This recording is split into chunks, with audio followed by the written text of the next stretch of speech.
The question I want to ask is very much about what you presented, but it will help me with my work as well, because as you know, I'm trying to compare Wales and Brazil. And that would be, how do you think, and how do you fit in, like, local culture when you're trying to understand the answers? For instance, it talked a lot about optimism. So it seems that the Welsh were kind of more optimists than the French in some aspects. And then I tried to think about optimism, like, because the question was, if the future was is hopeless, you know. And I think there is this pattern of, you know, like, local culture that also gives a great influence in the way people respond. And I think if you ask a Brazilian person if future would be hopeless, they would say no, because that is very much, you know, how we respond to. I mean, we tend not to be that negative, and that's a very strong. So how do you try to filter, you know, like, the local culture aspects in while we're kind of, you know, trying to analyze, or if that is possible, if you think that is not possible?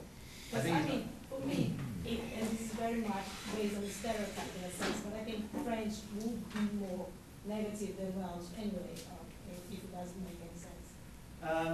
I think it's a very important point that you make, to be honest. I think that social background and nationality and all these things are really important issues. How do we assess that? Yes. How do we assess that? Well, that's what we need to look at. What I've been looking at here, what I've been basically doing here is trying to identify differences and trends for further investigation. And I've gone as far as I can with the descriptive statistics, really. Yes. And it's as far as I'm willing to go with them. I think I now need to generate something that has a little bit more of a parametric background, some kind of index of some kind that can be worked with. But I think we've probably got a better chance of doing it on an age-related basis rather than a cultural basis, although there will be cultural influences there. I do get the feeling that it falls into two camps. The youth are concerned about the future, but they're also concerned about their own future, their own quality of life. And I was just wondering, I mean, South America is classified as, I mean, it's a huge country, we're a huge continent, but as a developing part of the world. And there is this constant thing, and I think us Northern Hemisphere developed countries, I think we do have a certain sense of arrogance to say, well, you've got to do this. We're already at that level, having done that. So that's a difficult one across those two on that divide. In terms of France, I think it's pretty much a good question, but I think we can see commonalities in the area I'm working, between the industrial background, the demise of that, and also the fact that could be age group. I don't think I've answered your question very fully, but I do recognise the need for it to be answered. Yes, because you know, I cannot answer it as well. And the other question would be, because why did you kind of make a choice of not asking in Wales if they wanted it, if they would prefer to have it embedded? Yeah, well, because it was anyway, really. So you are in a sense assuming that they agree. That's a good point. I'm in error with that, definitely. I mean, yes, I would go with that. And I do have the data for that. I just didn't decide to present it in this, given in this way. Yes, because while I was doing my field work in Wales, I really heard from some tutors that, well, they have to do it, but it's a bit of, you know, too much. And it could be a bit of too much. I mean, for some of them, they are doing some sort of work to tick a box, if you want to. I mean, so maybe if they had a chance to say if they wanted it as it is, or maybe in a different way. On the other hand, France doesn't have it, so they just say yes again to what they have. Thank you. Yeah, these are very interesting, aren't they? These figures. Did you have a set of it? Thank you. Yeah. There's two questions in my head. I mean, one of them is a bit general, but it will come to that. And that general question is, ultimately, you have to ask. You've used the phrase basic science literacy, and that would need unpicking a bit, wouldn't it? Because what might that actually consist of? But let's come to that in a second. I'm just interested in a couple of the observations that these graphs reveal. And for example, one on the back is quite interesting. So far, I feel my education has prepared me well. And it's interesting, isn't it, that in the 16 to 20 group, the French people, the French students, feel that a little less strongly. So it's a healthy sign, is it not, that in the Welsh context at least, people feel that their education has prepared them well. Yes. And as a colleague here from, sorry, is it Alberta was saying, that could be unpicked a bit more in more detail, yeah, to see if there's any real significant differences about that. Because that's quite optimistic from an educator's point of view, isn't it? Definitely, absolutely. What's your take on that? I mean, what do you have a grip on that? Because, well, or is it just an illusion? Do people believe that it's prepared them well? And there's another issue there. That may go to the question about scientific literacy, whether they just have this belief that they're well prepared for it, but are they really? Might be another question, but that's a bit deep. Yeah, well, I mean, to be quite honest, the full survey, I've only got 2 copies of it. You're very welcome both, everybody to have a look at that. There are extensive double-blind questions in there to cover that. Yeah, yeah. Process the Right. data yet.